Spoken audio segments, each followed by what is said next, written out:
whatever, it is that they're there for, whatever they're studying, then they want that part of their culture within their learning experience. So is this going to show up on behind me if I click on it? Hopefully. So my presentation today, looks at how we integrate our Indigenous cultural concepts into our curriculum. So when we're looking at social work programs, a lot of our programs really focus on Western theoretical concepts. There's a lot of research that's been done on Indigenous communities like mine, but a lot of the research that's been done is primarily done by non-Indigenous researchers. So we're promoting and we're wanting more of our Indigenous people, our scholars, to go out and do their own research and tell their own stories. So when I came through this program, I was hungry for information, knowledge, and ways of, that I could go back home and share with my community to be a better service provider, to provide, a sound and solid professional service to my people. So I came here with the mindset of, not really centered within my culture. I had it with me, but I came here to learn, the Western way and methodologies of social work, psychotherapy, looking at community development, economic development, all of those things that we need on our reservation back home. So once I graduated from here, I went home and I started my journey as a social work professional at the master's level. And I went home not knowing exactly what it was that I was going to do or how I was going to go about it. But I began with asking, for guidance from my elders in my community. And they challenged me with my own knowledge of my culture. They asked me, who are you and where do you come from? And so I had to research that, my ancestry, who are the people that I come from? Where is my legacy, rooted from? Who are those people? And so I began looking into my ancestral background. And then from there, I was able to find out who my ancestors were 7 generations back. And from them, I carried forward that pride and a direction that I needed to go in. I found who I was. I found who my family members were, who my grandmothers and my grandfathers were. So when we sing our songs and we ask for help or guidance, then that's who we're thinking of. That's who I'm thinking of, who I'm bringing forward with me. So in my work and in my research, then I had to find my center, my cultural center. I had to find who I was, my own cultural identity, to be able to be an effective social work provider in my home community on the Pine Ridge Indian Reservation, working with primarily Lakota families, children, and adults. And the elders in my community, they are the ones that I spoke with and visited with and asked for help from, are fluent speakers. So most of them, when I spoke with them, they spoke in our language. So I had to learn, and it was an urgency for me to learn how to communicate with my elders in my community and those fluent speakers who still reside there. And to be an effective social worker in my community, I needed that extra education. That was where my education began. Even though I graduated from one of the top social work schools in the nation, I still needed to learn more. So your education does not stop here. It continues in the communities that you're going to be working in and with and for. So when I go home, and when I went home back in 2004 after I graduated from here, I had to learn how to interact with my community members in an authentic, genuine manner. And they know me as a granddaughter, they know me as a niece, they know me as their daughter or their relative. So that social work had to come off, and I had to remember and learn who I was as a Lakota woman and to conduct myself in that manner. So my education began from that day on. And I really, really attribute all of the cultural knowledge and wisdom and teachings that I have today to those elders that I worked with, my Lekshi Richard Two Dogs and my Tui Ethleen Ironclad Two Dogs, who were instrumental in helping me, find my way. So my dissertation and my doctoral program looked at, how to integrate the Lakota cultural concepts into a social work framework. And so I had to create my own conceptual framework because this one didn't exist yet, and now it does.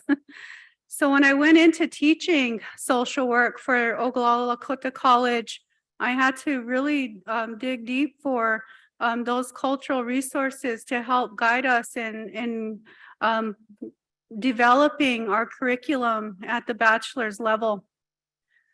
So we went back to the root or the foundation of what our culture teaches us. And so in this picture here on the screen, you'll see my brother, Misun, and his family, his wife and his firstborn, or his little baby there. And they're symbolic of what we are striving to do on our reservation is to develop strong, functioning adults and families so that these little ones, the babies, the Wakanja, the sacred beings of our nations will grow up to be strong, confident, empowered individuals, that from them, our healing will continue into the future. So I wanted to introduce them because they are a strong, couple and a married couple and family that resides and works in our communities back home. So my topic today is on the Lakota social work education and a cultural approach to trauma-informed teaching and practice. And so when I introduced myself just a bit ago, it was in my language in Lakota, and it's just a real brief cut off introduction. Our formal introductions, when we do introduce ourselves at home, is very lengthy and detailed. We'll tell who our family, what family we come from. Our Tioshpaye, we'll talk about tell who our grandparents are on both sides of our families. We'll introduce our children and so forth. So at home, when we introduce ourselves in this way, then we begin to find relatives in the crowd or in our circles. And then and that's the important part of our way of being and knowing as Lakota people, is making those human connections, being related, wodakuye, being relatives to each other, being good relatives to each other, treating each other with compassion and respect. So within our curriculum, and you look at, specifically the social work curriculum, these parts of our culture are integrated into how we teach in our classrooms. So this would be an assignment in our classroom for our students to learn how to introduce themselves in Lakota and using this Lakota protocol. And you'll see it at the undergraduate level and at the graduate level. So my undergraduate students learned this, and then also our graduate students have already mastered this this level of Lakota language and acquisition. So they utilize the language in their assignments. So that's how we integrate the language usage, and teaching the language as well in social work at a real specific community level. So we are working specifically in Lakota communities. So we have to learn that language specifically. So if I go home to my mother's reservation, which is on the Yankton Sioux Reservation, they speak primarily in the Dakota dialect of our Oceti Shakowee, language system. So I have to switch to Dakota when I go over there and speak, that specific dialect with my relatives over on that reservation. So we really, really look at, being specific when we're working with Indigenous people. There's no Indigenous, language. We all have our own distinct language groups and systems within even the larger tribal groups like the Oglala Lakota. There's smaller family groups that use different words for maybe similar things to describe something. So we have to learn, within our family systems as well, those family cultures and the family language usage. And so if I go up to Cheyenne River, they might use a different word for something similar. We're describing the same thing, but using different words. So I have to learn their language usage of Lakota up there. And so, that's something that we teach our students, is that there's not just one way of speaking Lakota. There's differentiations between family groups and family systems as well, between the different bands of Lakota, Dakota, and Nakota people. So you have to keep your mind open. You have to keep, just an open mind when you're working with the different groups of Indigenous people across this continent. And acknowledging, I'm glad that our Toshka here got up and he introduced or gave the land acknowledgement. That's something new in this country. It's new to social work, to our profession. And looking at the history of Indigenous relationships in this country, it's a hopeful gesture, that universities and organizations and agencies are making to make some type of a healing relationship amongst the Indigenous people of this country and this continent. So thank you for that, Toshka. And thank you to Washington University for adopting that land acknowledgement. And that's just a little step, it's just a little pebble in the pool, and that'll cause a huger ripple effect. I'm hoping, in the future, that these land acknowledgements will turn into something where the resources that universities and these colleges that house social work programs or schools of social work are able to share resources with those communities of Indigenous people that are original inhabitants of these lands that your universities are built on. So, acknowledging that is a first step. It's a baby step. And my challenge to all social workers in this country, all the people who are in leadership in social work, is to take it a step further. What are the needs of the Indigenous people in your communities?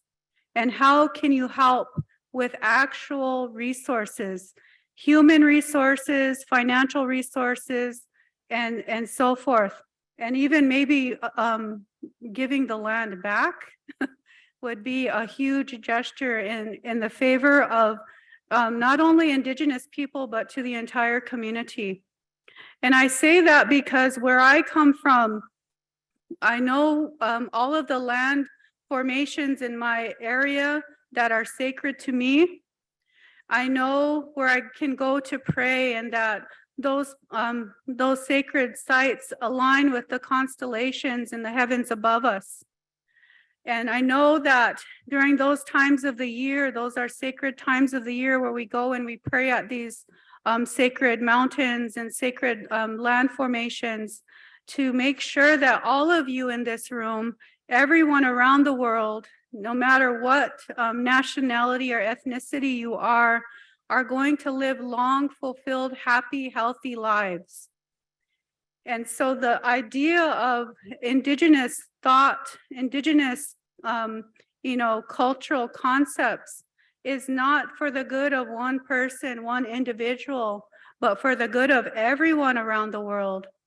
So we speak in our Lakota language, we call that, we say mitakuye oyasi. It's for every living human being on this earth, or every living thing on this earth, plant, animal, the water, the air, those things help us live.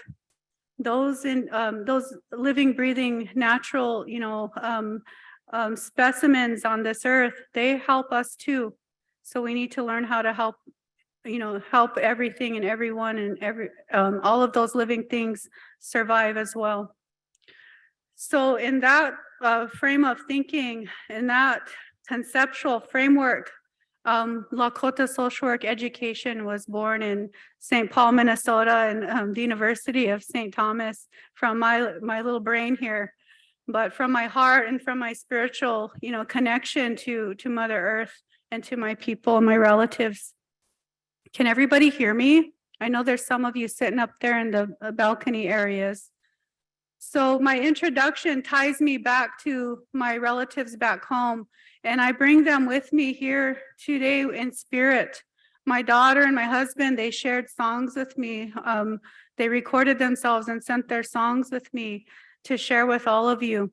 So I bring their voices, I bring their your good thoughts, positive energies here with me.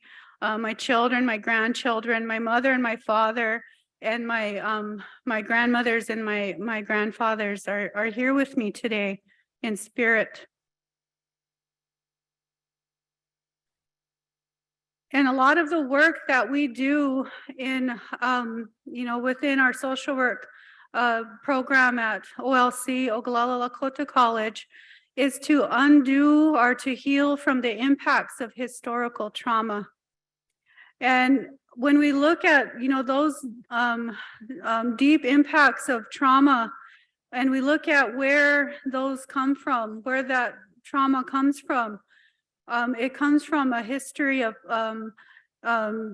racist policies that were enacted by the United States government. All the way back before the government was even formed or developed, there was a queen across the ocean and royal people over there who sent their relatives or their people over here to spread their, whatever their goals were, to retrieve gold, the riches of this land here that we lived on inherently and historically. So my ancestral lands, we've been here from the beginning of time. And like I said, it's a biomolecular level that we all are related to this earth. So when we take a piece of our hair, you can look at it at a biomolecular level and you find your DNA there. That's your identity. That belongs to you and only you. So we know this as Lakota people, that our DNA is connected to our land. We come from the earth. We come from the stars. We come from this universe. We're connected to it. We can't be separated from it or dissociated from it because we are born from it. So when we look at that, and we can't see that with the naked eye, we feel it, we know it's there, and we have a connection to our spiritual ancestors. So all of the policies that were put in place to rip us from it didn't do any good, because I'm still standing here speaking my language. I'm still practicing my ceremonies at home. My family is still working together and helping each other. There are Tioshpai systems who are at home doing the healing ceremonies. They're doing the womanhood and the manhood ceremonies for our young people to live and thrive and become empowered Lakota men and women, and to grow to be old onchis and gakas to carry our culture forward into the future. So the impacts of historical trauma, if we look at it, it hurt us a lot. It took away a lot of our language learning and passing on of old, medicines, of old knowledge. And they died with our relatives who were massacred or murdered. And so we're trying to find those bits and pieces of knowledge and wisdom and teachings of the language, of the songs, of the ceremonies, and collect those again and teach those and keep them going within our young people at home. And I shared some footage of my grandchildren with Dr. Begay and Manasseh, where they're singing our songs, they're speaking our language, and they're only little babies. They're still babies yet, and they're fluent in our language.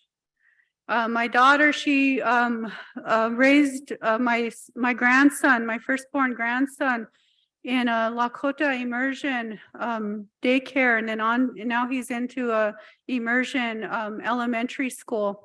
So those babies that came from that immersion nest, the daycare, are now third or fourth graders, and they all speak Lakota to each other. They all sing in a drum group together, and they practice our ceremonies, and they know who they are, and that's all they know, and that's all they want to learn. That's their passion, and that's where they become empowered. So if I brought my grandson here today, he could sing all those songs for you. And he speaks with all the, the strong Lakota accent. He knows all the sounds and everything. He knows all of this because his mother made sure that he learned his language. So within our curriculum at the college level at Oglala Lakota College, then we try to keep that going forward. We have a Lakota Studies department that our students are required to learn Lakota, the language, the history, arts and crafts, the culture.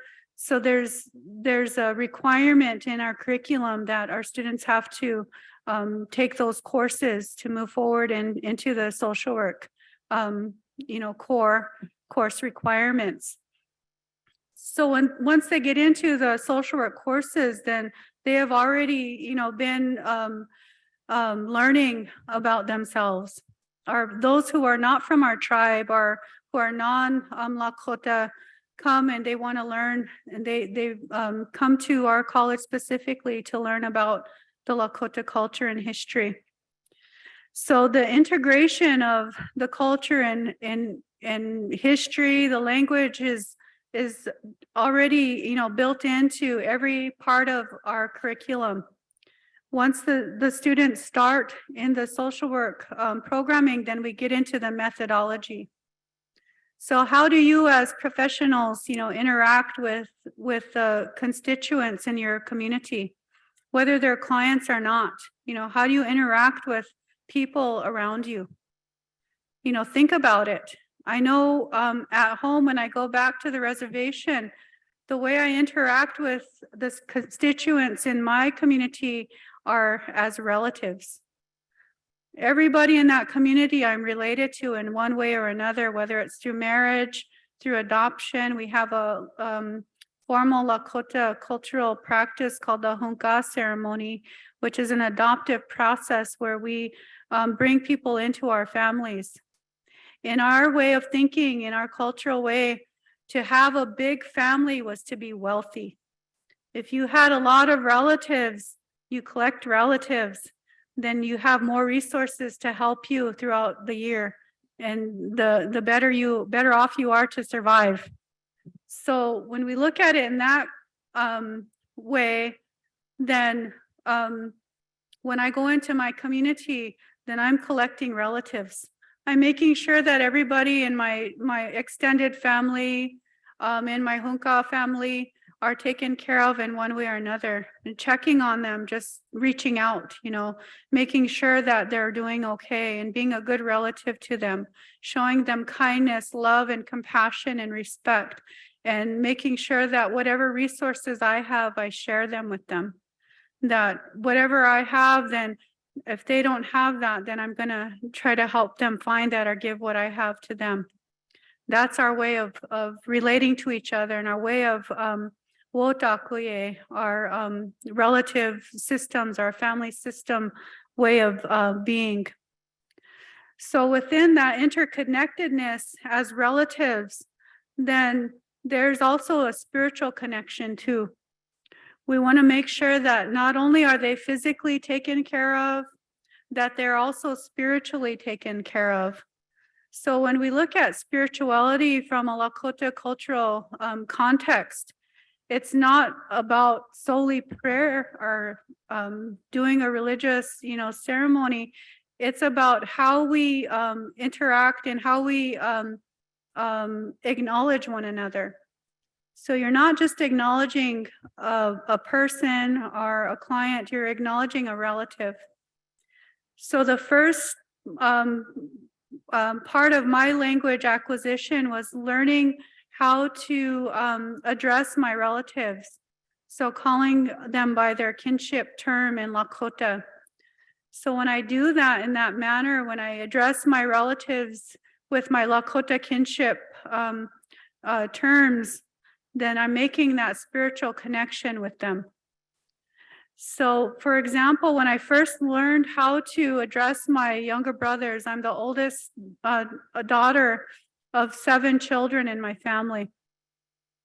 So when I first started learning how to do that, I went home and I acknowledged my younger brother as mi sunkala.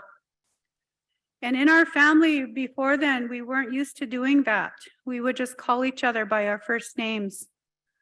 But in a Lakota way of relatedness and kinship way, the protocol is to address them by their kinship term. So it'd be mi sunkala, my brother who I love and cherish into the future. So when you address them in that way, there's a loving connotation between the two of you. And so when I addressed my younger brother in that manner, he was a little taken back and didn't know what I was saying, because that wasn't a normal way of relating to each other in our family system at that time. And he said, well, what does that mean? So I said, that means, I translated it to him, that means my younger brother. And he said, oh, well, what do I call you? So I taught him the men folk in our family would call their older sister. So I said, you would call me Tonke. So he said, okay. Oh, okay. So from that beginning, we began addressing each other that way from that point forward. So all of my younger brothers, they address me as Tonke now, and I address them as mi sunkala. It became a norm in our family. We broke a cultural dysfunction, our family dysfunction in our home by doing that. We began addressing each other in that prayerful, meaningful, compassionate manner as Lakota relatives. So then we taught our parents how to do that too, because they went through the boarding school systems. They were, discouraged and they were actually punished for speaking their own languages. So by the time my parents went through the boarding school system, it was already, ingrained in their minds not to speak their language. So we had to teach our parents how to speak Lakota and how to address each other as well. So our language learning as a family began from that point, from the very basics of addressing each other as relatives. So we teach this in our classrooms as well at OLC. We teach our students how to interact with each other, with their families, with their clients or their patients as relatives. You make that connection to them in a cultural manner. And however it is that you are related to them, if you feel like you're related to them in a certain way, then ask their permission. If you're not a blood relative, can I address you as my male cousin or as my younger brother or my older brother? Can I address you as my uncle or my auntie? Can I address you as my grandmother or my grandfather? And you make that connection there. You get their permission first and then agree on what kinship term is appropriate. So when you collect relatives that way, then that builds your networking system. It builds your support system and your cheering section. So whatever you're facing in your life, then you have a whole collective group of relatives that are behind you and with you and cheering you on to get to where you need to be in your life. Whatever goal you're setting for yourselves, then you have a whole group of people that are with you as relatives, as your family, to get you to that point. And I want to acknowledge the Buddha Center here at Washington University for being that instrumental tool of creating a family system for me when I went to school here. As an indigenous woman, as a Lakota woman, a young woman at that, coming here was scary for me, far away from home, far away from my extended family, all those resources, those people. I had to leave behind, and just me and my daughter came. I think she was about 8 or 9 at the time, came here by ourselves.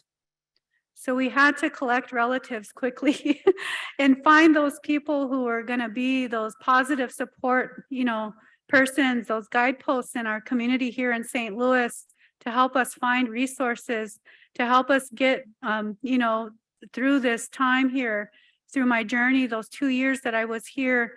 I found some really amazing people, and they became my family. They're still my family to this day.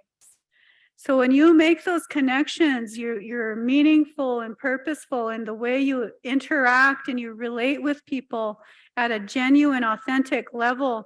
Those connections never fade. They'll stay with you throughout your lifetime.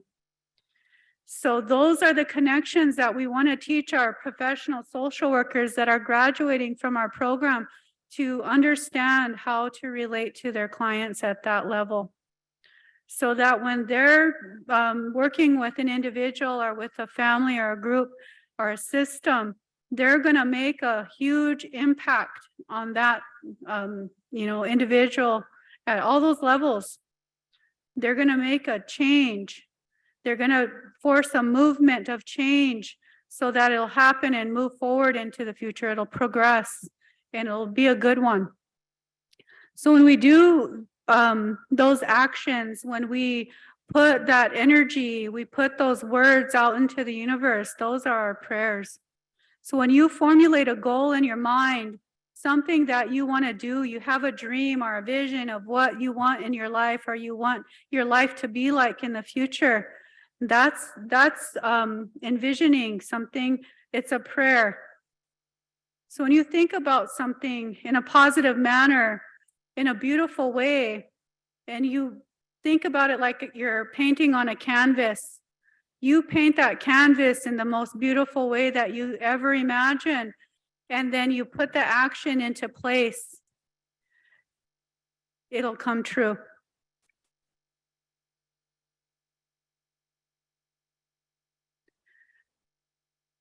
And it'll only come true if you put those words into use. You say you're going to do something, then you do it. And you do it in the best way, at the highest standard, with the best intentions possible. And that dream will come to fruition in that way. So you think about any of the goals that you've set in your lives and how those came true or how you met them. How did that happen? It didn't happen magically or miraculously. It happened because you put the work into it. You put the effort into it. You did your research. You did the footwork. But you also put the magic into it by envisioning that goal. So that's the spiritual part of it. It's a spiritual enactment of words, thoughts, ideas. and always staying positive with it, nothing negative or harmful to anyone or to yourself, but keeping a positive aspect on what your future goals are. So anything that I do in my community, I do not do it alone. I do it with the help of a network of people, a network of relatives who are like-minded, who are strong in their sense of being, in their identity, and they have this similar vision or a different way of doing things that I didn't see, a way of doing that. They'll bring those ideas to the table. We'll discuss it and make sure that the plan is in place, and we'll make it move forward. So on the screen behind me, this is our network of our Ocheti, Shakoi, our 7 council fires that I come from. These are the people, past and present, who help me and guide me throughout my life to reach the goals and help me to get my vision and my dreams to become a reality. So when we look at our family systems and these family groups that I come from, these are like the smaller immediate families that camp together, our extended families that camp together, and they helped each other throughout the year to gather food, to hunt. And we even had our allies here, our relatives, the Osage, and we call them Wajaje, Oyate. They camped with us and they hunted with us. So our people came even this far into Missouri to hunt and gather and to make relatives. And we probably, traveled this entire continent and made relatives. We also made enemies too. We won't talk about them though. So staying positive. So our camp circles consisted of smaller family groups. And these are some of the ones from my Oglala people, from my relatives. I belong to the Oyukhpe and the Kiuksa Tioshpaes. Those are my family groups that I come from originally, from my grandmother and my grandfather's side of the families. So when you know where you come from, and when I found out who I came from, then that helped strengthen me as a woman. That helped strengthen me as a Lakota person. It helped empower me and to know what direction I needed to go in, because I know who they were. I know who my ancestors are and what they stood for. I know what kind of people they were. I come from strong leaders, men and women. And our women in our nation are considered the backbones of the family, of the tribe, or of the nation. So our women leaders in our families, those are the ones that I looked for. And in our family systems, we have healers. In my family system, I come from women who are healers and men who are healers. I come from medicine men and women. I come from warriors, strong warrior societies who fought to protect the children and the women and the old people in our families. So when we look at who those people are, and when I see them and I think of them or imagine how they were and the demeanor that my grandparents held with me, I really, really love them and cherish them, even though I'd never met them in this lifetime. Because my grandmothers and my grandfathers brought with them how their grandparents treated them. And so my grandmothers and my grandfathers treated me with really, really gentle, kind respect and compassion. They were non-judgmental, and they let me figure things out on my own. They helped me to imagine things and really broadened my thinking and the way I related to people. And the way they were with me was really super loving.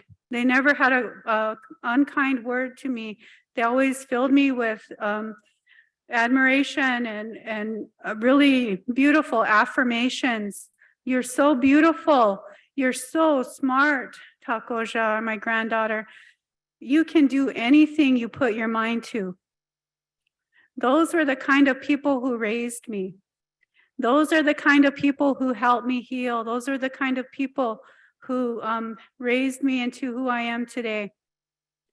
So with their mannerisms, with the way they related to me, that's how I want to treat my clients, are the people that I'm helping. I want them to know what that feels like.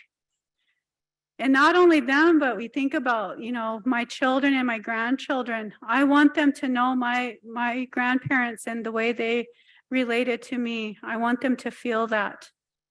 So I pass that on to them. And I pass that on to my community members that I work with, my coworkers, anyone that I meet. I try to be genuinely and authentically compassionate and respectful to them. So from these people, from these camp circles, ancestrally, I bring those ways of being related into the classroom and into my community. And reformulate, reinvigorate a lot of our cultural ways of knowing and being. And so the way we conduct ourselves is based on the the seven sacred laws of the Lakota people. So the first one on that list is Wochekye, to pray or to make a prayerful, tearful appeal to the Creator.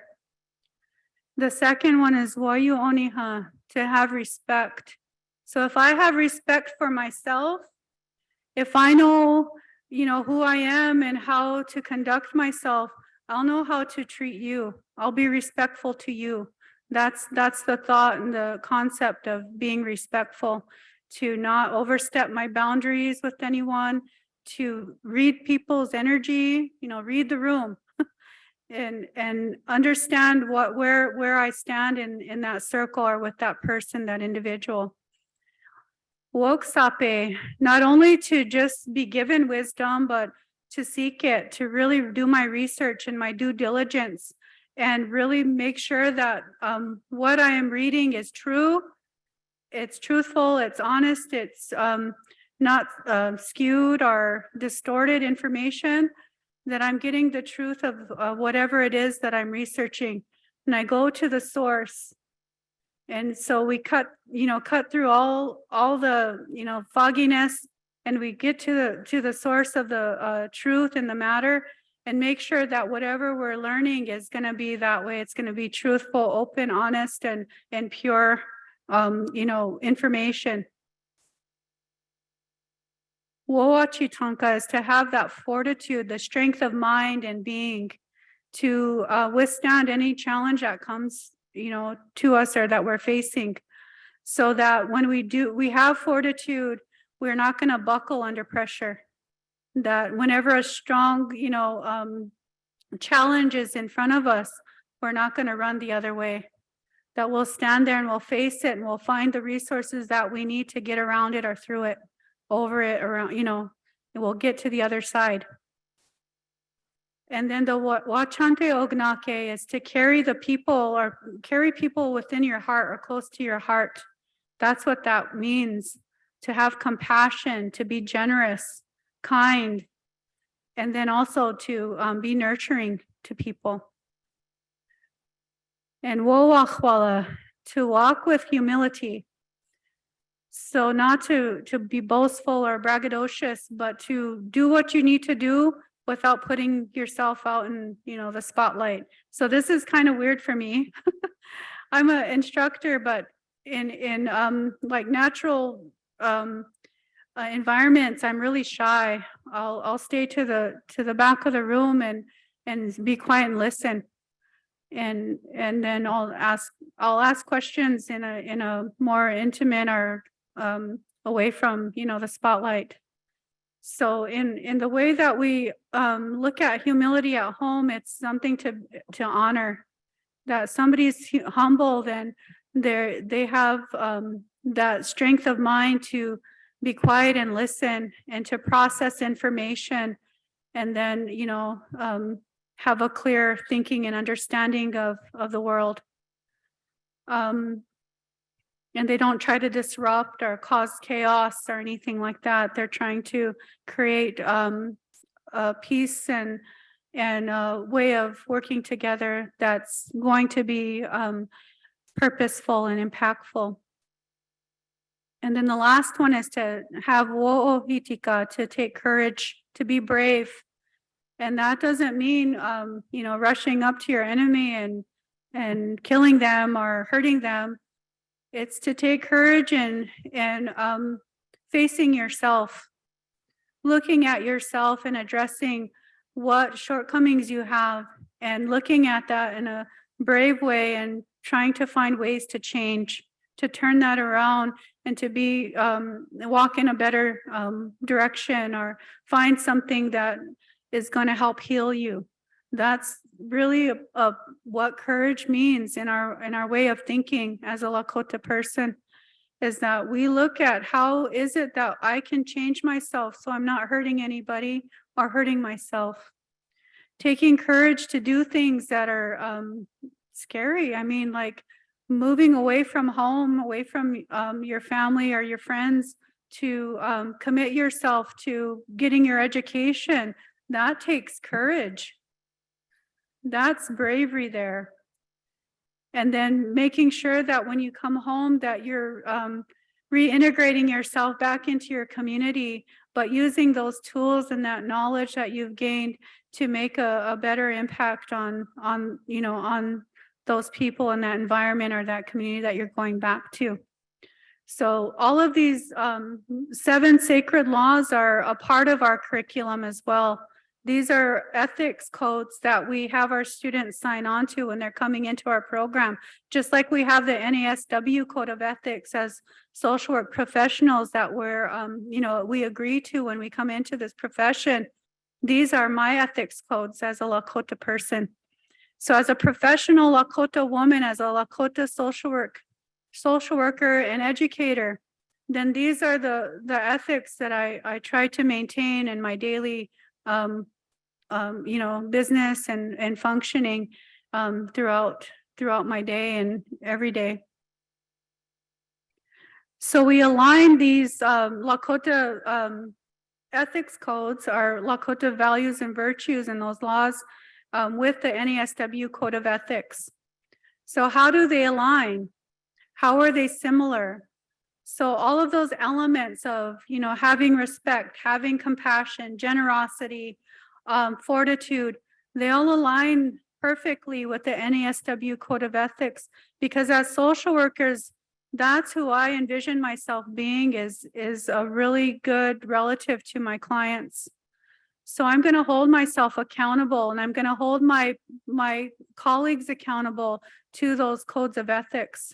If I see something, hear something, then I'm going to make sure that it falls in line with those ethics codes or those sacred ways of being as a Lakota person.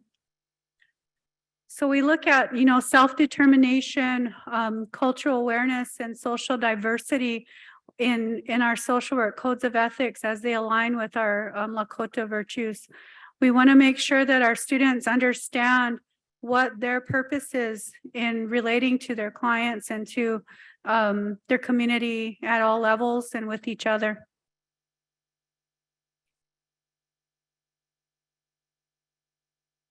So this is the symbol of my, on my conceptual framework that I developed in my dissertation, and I utilized the medicine wheel symbol, which is very important to our culture and to my people.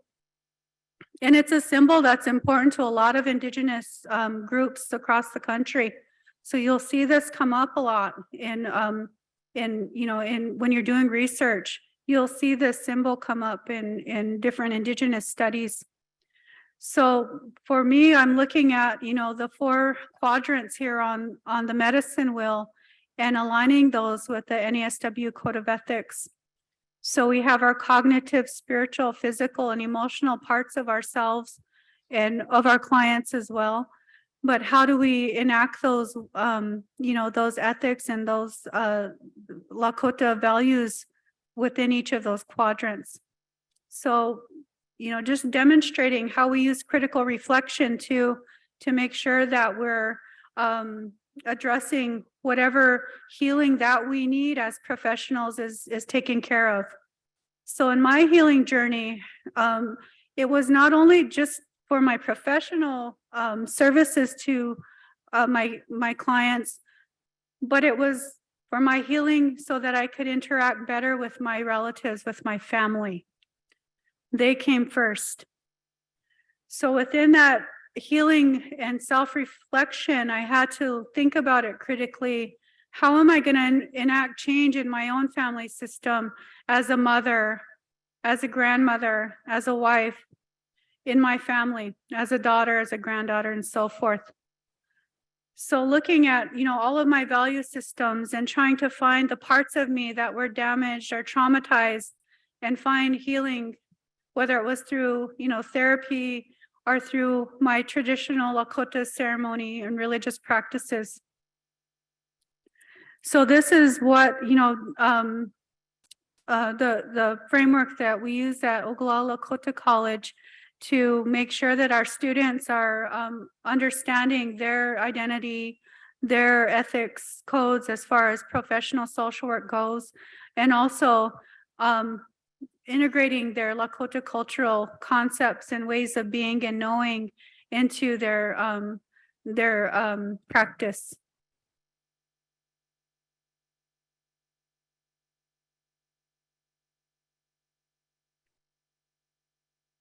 So Lakota social work education theoretical foundations, when I did my research, I looked at the big names out there in research who are Indigenous researchers developing cultural frameworks of their own.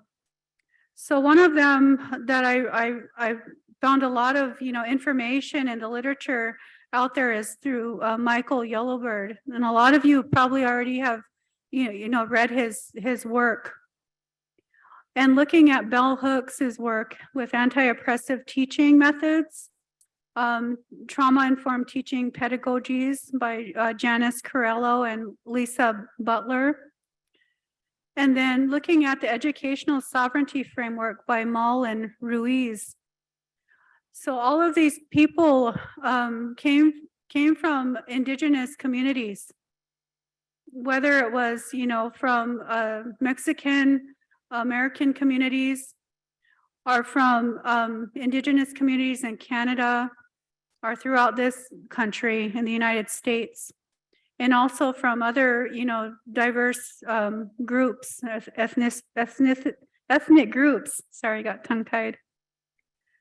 But the anti-oppressive teaching model that we looked at really matched how our family systems worked, how we relate to each other. Just as I described how my grandparents treated me, they were very anti-oppressive in their methods of parenting. So when we look at parenting and we look at teaching, it's kind of similar, where we're guiding students through, a certain framework of methodologies, theories, and looking at how to make those thoughts and ideas put them into practice. So through anti-oppressive teaching methodologies, we're helping our students and guiding them to be more independent in their thought processes and using their own minds to figure things out.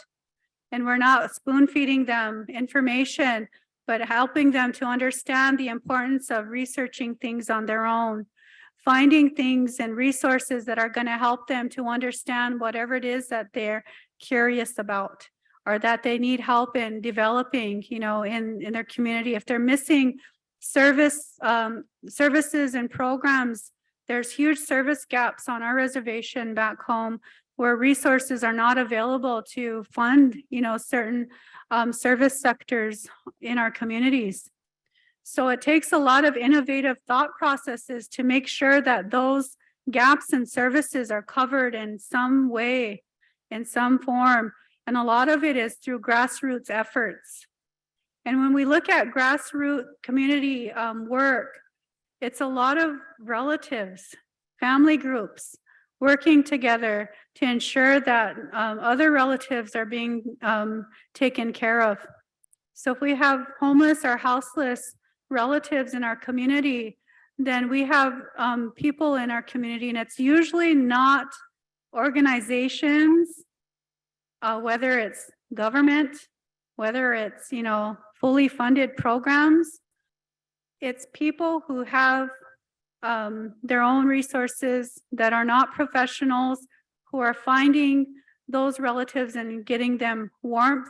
They're getting them housing, getting them food, finding those resources to provide to them. And that's at the grassroots level. And those are unfunded services. Those are, uninstitutionalized programs that are not formally acknowledged by, anyone. But they know who they are, we know who they are, and we know the work that they do in our communities, whether they're individual people or family groups. We know who you are, and we acknowledge you and honor you, and know that whatever you're doing to help the people, the blessings are going to come back to you. The good energies, the good, thoughts, and whatever you're going to do is going to come true and be good.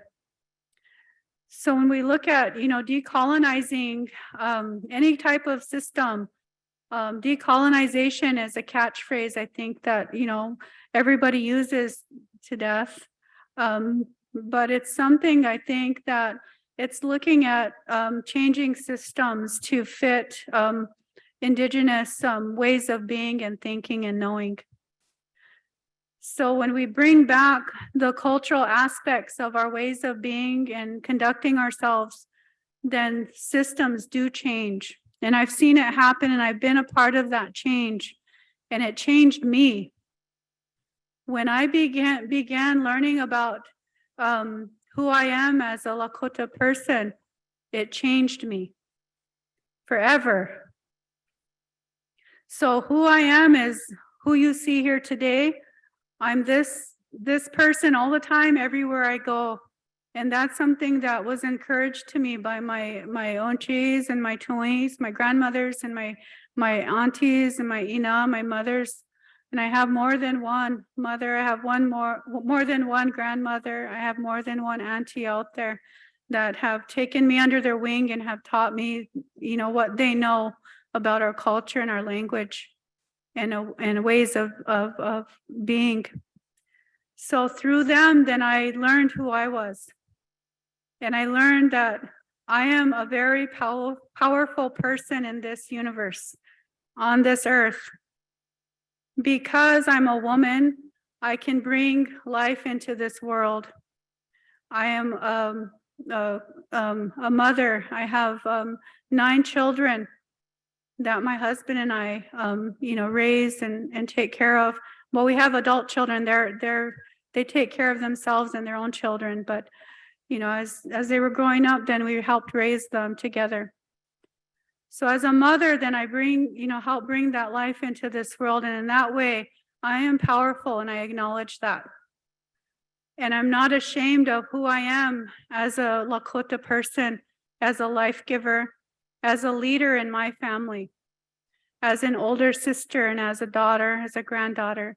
I take pride in who I am in every aspect of my being. So I don't change who this person is standing here. Wherever I go, this is who I am. And I try to give that, to everybody that I meet. And so when we teach this in the classroom, then it's always that authentic, genuine, respect that we provide to our students, to really listening to them and what they're going through, and looking at, trauma-informed classrooms. That's what we do, naturally at Ogallala Lakota College. We try to provide them with all the resources that our students are needing, in their life, to help them be successful in their educational endeavors, so that they complete their degrees and that they go on to be, practice at the highest standard necessary to provide the best care and quality of care to their clients and their relatives that they're helping.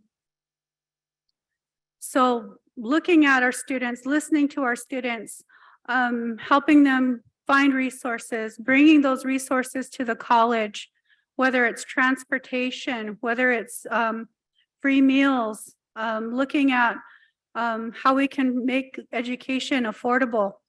And tribal colleges have the most resources and scholarships available for their students to make sure that they don't have to worry about how they're going to pay for their education, because the poverty rates on most reservations are very, very high, over 80% in most cases. So when you look at that poverty rate and the amount of money it takes to pay for your education here,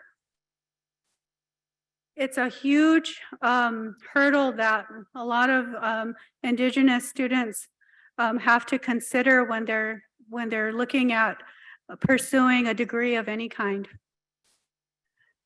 So when we look at giving back, or how do we help people, how do we bridge those gaps of, making sure that there's more Indigenous students here on this campus, that you're not just meeting one, that there's hundreds, that there's thousands here.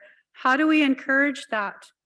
And the only way I can see that happening is by providing curriculums, providing a community that's open and inviting to them, to us.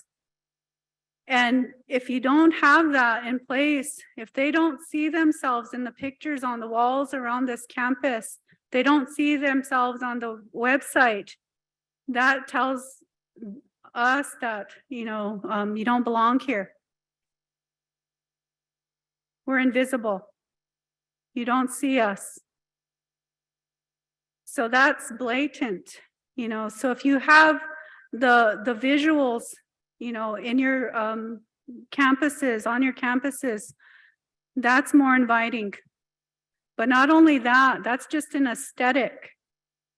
When you take the action of going into those communities and visiting with the people there, coming to Pine Ridge, and I had people come to Pine Ridge from here to visit me, to understand what our community was about, to understand who I was, to look at, how do I engage Miss Apple to come to school here?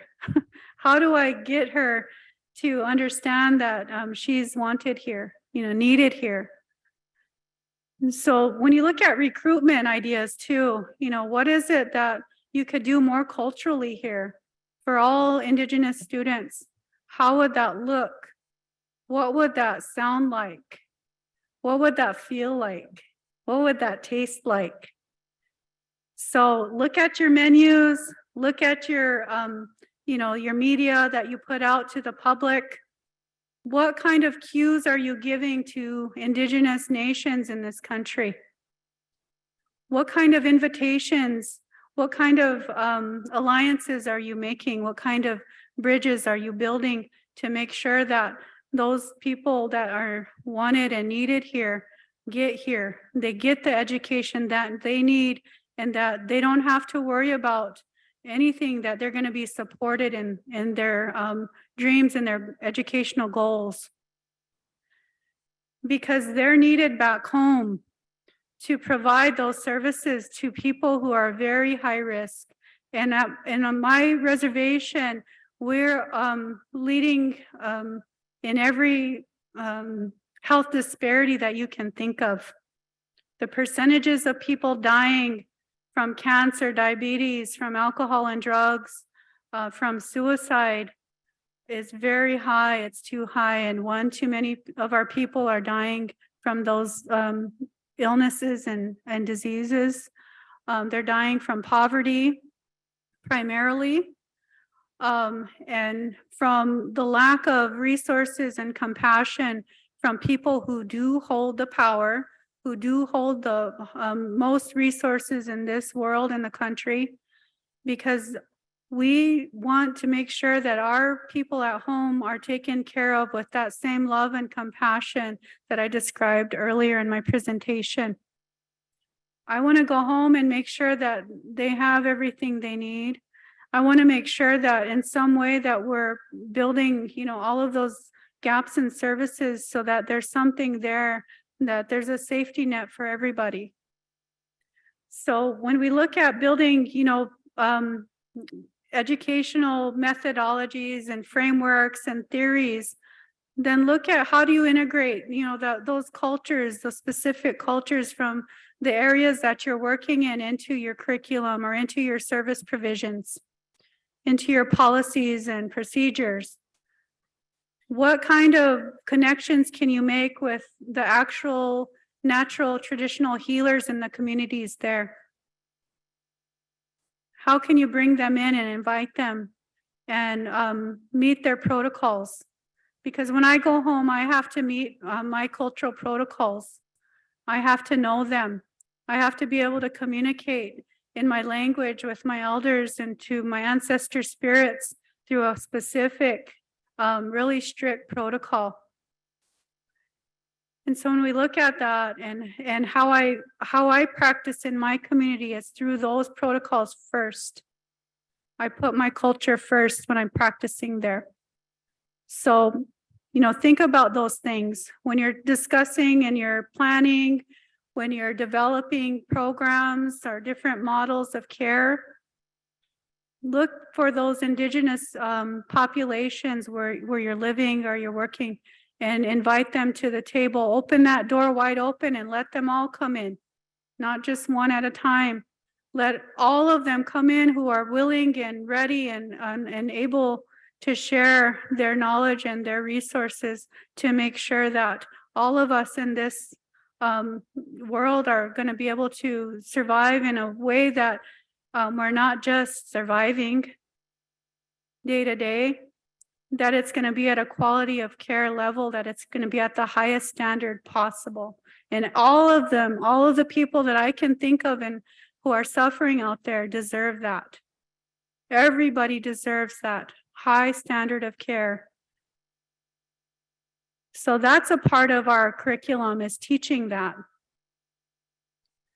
So these are some of the terminologies that our students learn in their Lakota Studies program and throughout our social work program, is how to address each other and address the relatives in the community through using our language, using the Lakota kinship terms. So everyone in our program at some point will learn how to integrate the language usage into their practice. So I just, kind of translated all of the kinship terms that are out there. And there's dictionaries online that you can, and apps that you can download on your phones nowadays that have all of these, this information available for you. So you look up Lakota or Dakota dictionaries in your app, that will pop up. And we teach the family governance system when it comes to like the Indian Child Welfare Act. What's the importance of the family structure and the governance system that we had traditionally, and why we need to keep our children in cultural in their communities. It's because the essence of the family is tied into the culture. Our family systems, our children are at the center of these systems. And because they're sacred and we believe they're sacred, then we have to do everything we can to make sure that we're taking care of them and having them, with us.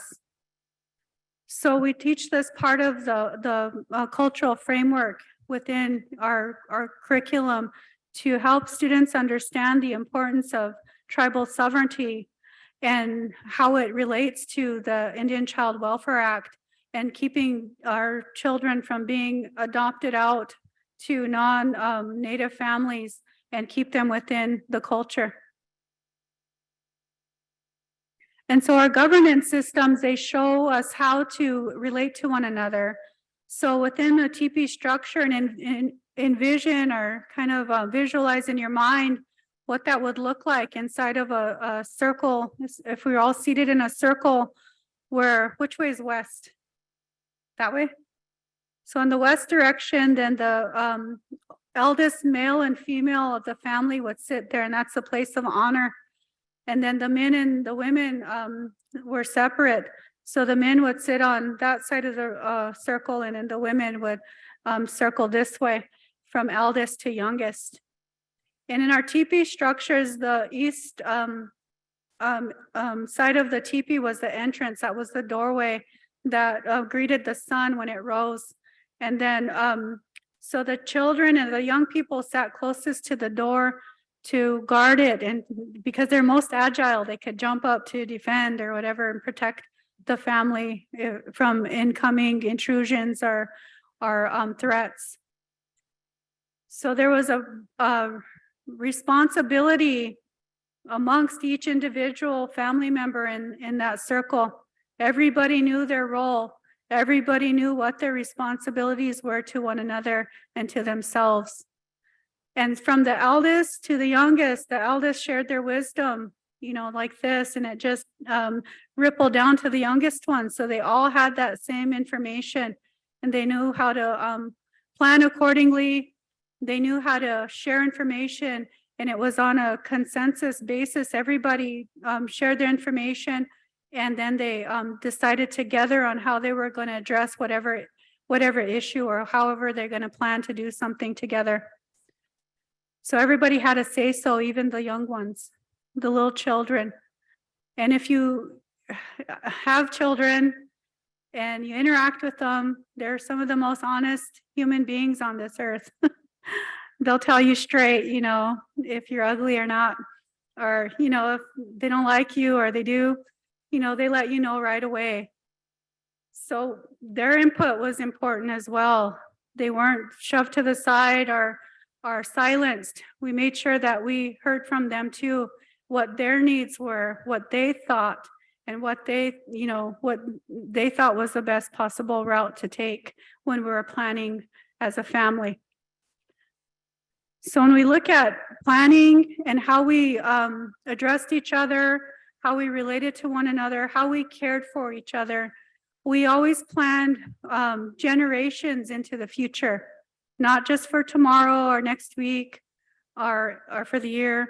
It was for generations into the future. How is this one decision going to impact my great-great-grandchildren?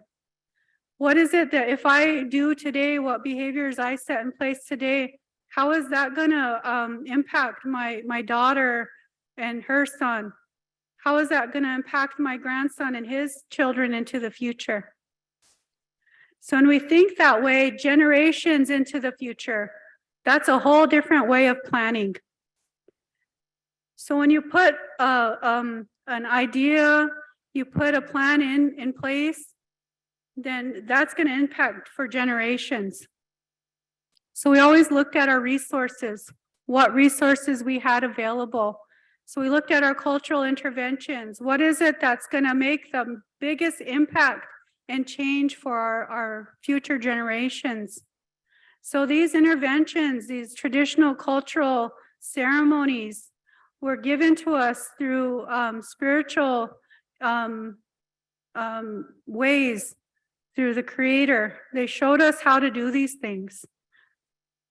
So when we're doing our prayers or conducting our ceremonies, whether it's a sweat lodge or in our language, we call it inipi or oinitipi, or inipi is a purification lodge, or the humblecha, the vision quest, or even just doing a smudge with sage or sweetgrass cedar. Those are our interventions. They don't cost anything as far as, you know, not very much anyway. We can go out into our natural environment and collect those herbs. We can go out into the environment and collect the wood to build a fire. And the prayer is free. We can connect to our Creator any time of the day, every day. And then looking at how we address each other in time of grief, and making sure that our grief is taken care of. So wiping each other's tears, being a source of comfort in a time of mourning and grief was a ceremony in itself. And it's still conducted to this day. All of these ceremonies are still conducted to this day. Calling back the spirit, Nagiki Chopi. And it's a belief in our way that if somebody's spirit is disassociated from a person, then it offsets the balance in their mind and their physical well-being as well. So calling back a person's spirit, so if someone is traumatized, their spirit's going to leave. That's the most innocent part of themselves. It's going to flee for cover and safety. So when an intervention like the Nagiki Chopi ceremony is done, you call that person's spirit back and wipe them off with a sage or through an inipi, then they begin their healing process. And that can be done multiple times if necessary. As well as the Wopa Kinte, the spiritual cleansing is similar, where you're wiping off a person's spiritual essence so that their strength and their power will come back. The Ishnati Awichaloampi, my Tojan back home, or all my nieces back home are all going through this ceremony before I left. And so I kept them in my mind and my thoughts and prayers while I was traveling and throughout the time that they were going through their ceremony. It's a 4-day process where the young ladies, the young women stay in the teepee and they learn how to bead and sew. They learn how to process, the traditional foods. And they're taught about all the cultural teachings of womanhood for Lakota women societies. So those things are still happening. And then the manhood ceremony, where the young men go out and kill their first buffalo and provide food and nutrients to their relatives or to the community. That's an honorable right for a young man when he comes into to manhood. So all of these interventions are put in place so that we learn how to heal ourselves and each other, and to acknowledge, the trauma, acknowledge the hurt, and help them to find the healing that they need to continue on their path in life. And those are parts of our culture that we teach in our classrooms, so that our students understand that they have other resources to draw from, that we have cultural interventions that they can use in their practice in the community. So research-driven outcomes, we always hear that term, right? That's another catchphrase in academia. We have to make sure that we prove that these methodologies work, that they're effective or not, and measure all of this and show, proof that there's evidence that these practices are effective.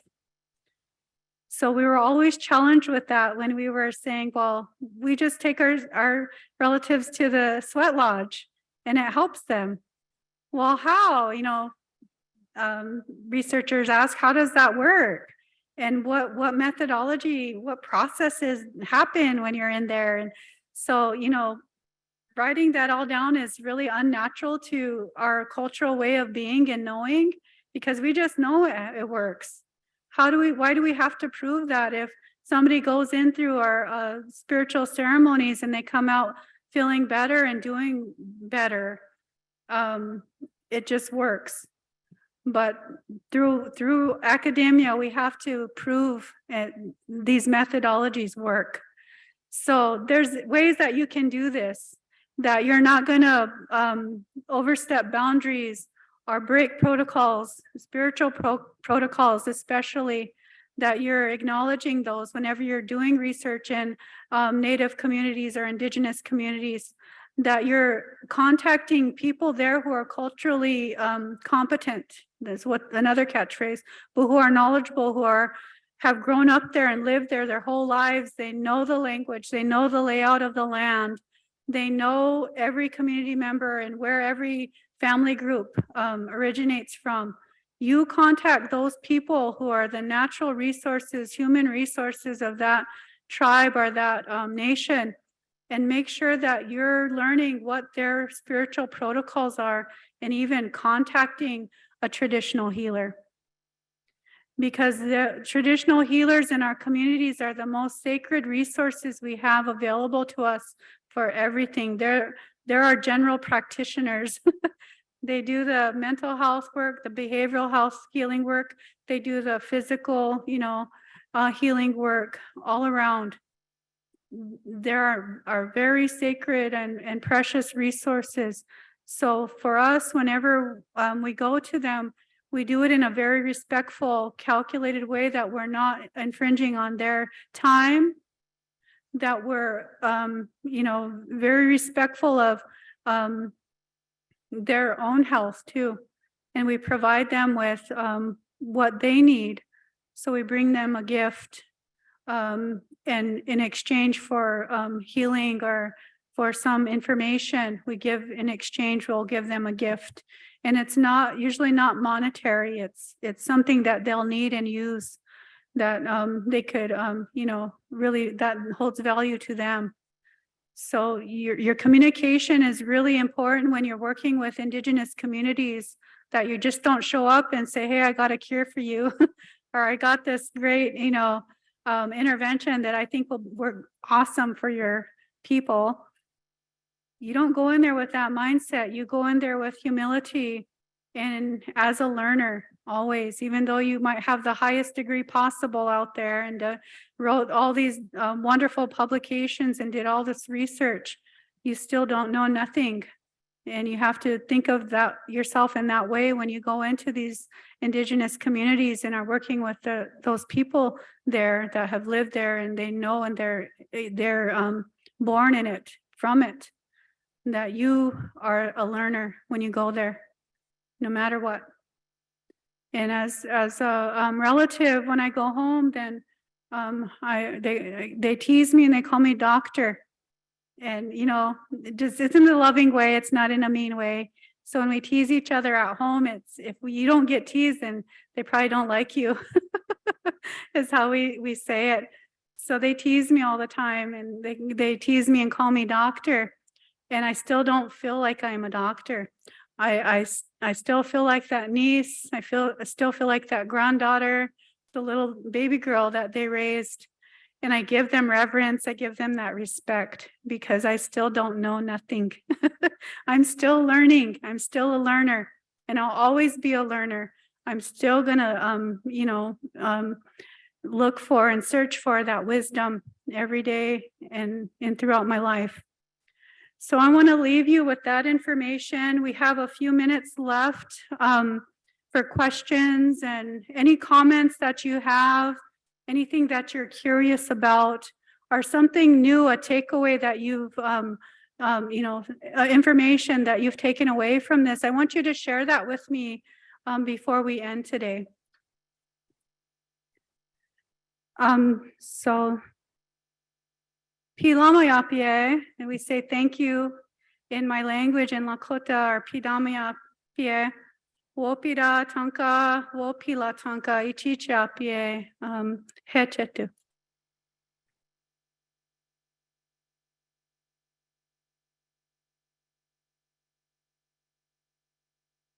Any questions, comments? And I know there's people in chat. I forgot we're on Zoom. So we have people in the chat room. And I need the screen to be bigger for this, but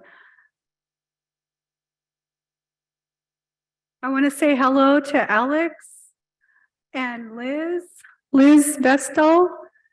And for anyone else who's out there in the Zoom world, in Zoom land, you're welcome to put questions in the chat.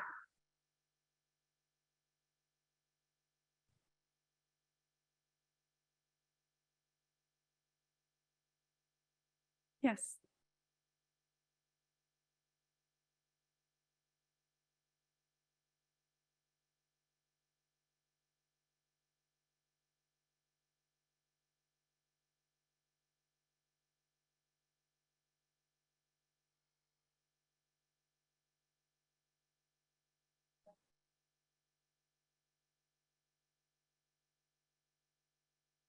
So that picture is you can find it on the web anywhere, but it's back in the probably the 1800s, in that era, where the colonizers that came through, the settlers that came through, they wiped out and decimated huge populations of buffalo because they knew that that was the indigenous people of this country's main source of food.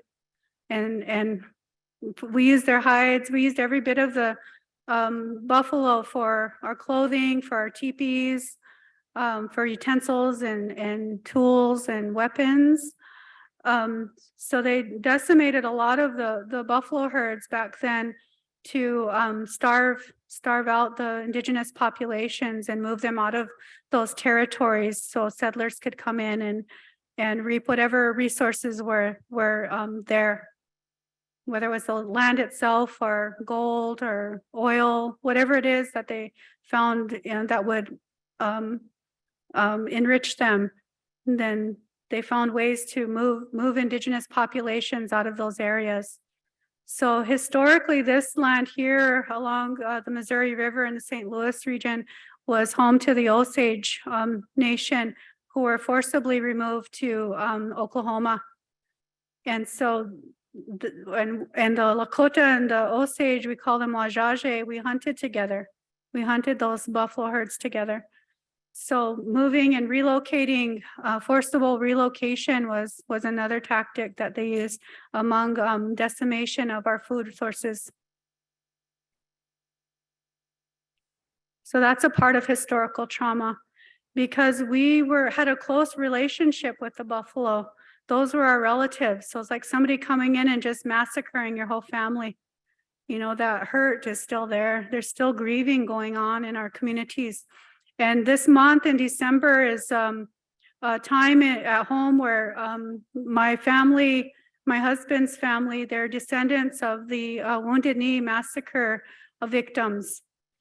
And back in, I can't remember the exact date, in the 1850s, 1860s, the U.S. cavalry came in to wipe out a lot of the warriors who were still fighting to preserve our land base and our culture and protect our relatives, because they were being massacred by the thousands at that time.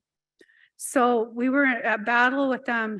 And then during that time, then the relatives who came from up north, from like the Canadian border, there were refugees up in that part of the territory, surrendered to the U.S. cavalry, and they made their way. They were going to come down to Pine Ridge, where the reservation is now at Wounded Knee, that location, and surrender and ask for peace. And when they camped, they got to that point, then it was around Christmas time. The U.S. cavalry surrounded that camp there and gunned down and massacred all of the family groups that came from that trek, and it was led by Chief Bigfoot. So there's a trail, they call it the Bigfoot Trail, that now the descendants of those people who died there, who were massacred there at Wounded Knee, make that same trek from way up north in North Dakota all the way down to Wounded Knee together. And it's about a week-long journey that they take in the wintertime. So we think about those relatives that we lost, and we're still connected to them no matter how far back, you know, they came as ancestors. They're still right here with us today. We still have that connection to them. So the grief and the mourning process is always there. There's always a sadness of loss of those grandmothers and grandfathers. And we remember that some of the survivors, my husband's grandfather survived. There's 3 brothers that survived that massacre. They were wounded and they lost their whole families, their wives and their children there. And they survived, and they lived to be old men. One of them I know for a fact, he told his recounting of that day, he lived to be over 100 years old. So, just that pure strength and fortitude to survive something as traumatic as that and to live to be 100 years old or older shows you something, what real fortitude is. And so when we look at, historical trauma, that's what that is. It's remembering and knowing who you come from and being related to those people, having those connections. And not a lot of American families have that. They don't know who they come from. They just know they're here. They're not even close to their own immediate relatives a lot of times. They don't know they don't know each other. They don't take care of each other like how we're taught to do. So the weapons that were used against us as Indigenous people were to pull our families apart, to put our babies in boarding school, remove them, teach them a different way, kill the people who held the healing ways, imprison them, take that away. So our minds are wiped clean. They wanted to wipe us clean of any Indigenous thought or belief way. But they weren't successful because I'm here. I'm here. My grandchild is here. My grandchildren, they're here. They're speaking their language. They're practicing their culture, their ceremonies. They're here. They're singing their songs. They're Lakota and they know that. So I want to say that much today, and I want to thank all of you. Wopila tanka chichape, okay, wopila tanka. And to everybody out there, my family, if you're listening on Zoom, I love you. Te wachilapie. I'll see you tomorrow. Doksha, okay. Wachianka pikte. And thank you, Dr. Begay and Manassa, for inviting me back home. This is my other home. They're like family to me, and I always acknowledge them, and Dr. Begay as my sister. So make relatives while you're here. Create those bonds and those relationships. Find out what that looks like and feels like and how to do that. And go back to your own families and make those healing pathways for yourselves and with your relatives. No matter where you come from, you're human beings, and we're all should hold those ethics and the standards of respect and humility and compassion for one another, and pray for one another, and make sure that we're all taken care of as one family, as a human being, as a nation. That way we're all needing each other. So, and that's what social work is. We do that work. We make sure that all the people in our communities are taken care of. And it's not just a catchphrase. You make that happen. You put that action in place and make that movement happen so that healing occurs everywhere, wherever you go. Well, again, wopila, hechetu.